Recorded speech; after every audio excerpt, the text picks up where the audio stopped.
Pinapaitang laman loob ng kambing. Laman loob po yan ng kambing, gagawin ko pong pinapaitan, pinalalambot ko lang.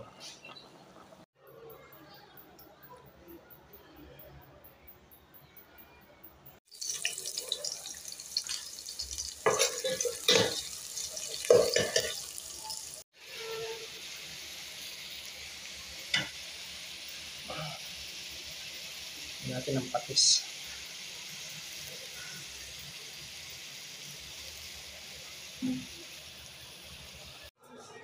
Ayan po, luto na yung pinapaitan. Ang nilagay ko ay balat ng lemon para medyo kumait siya.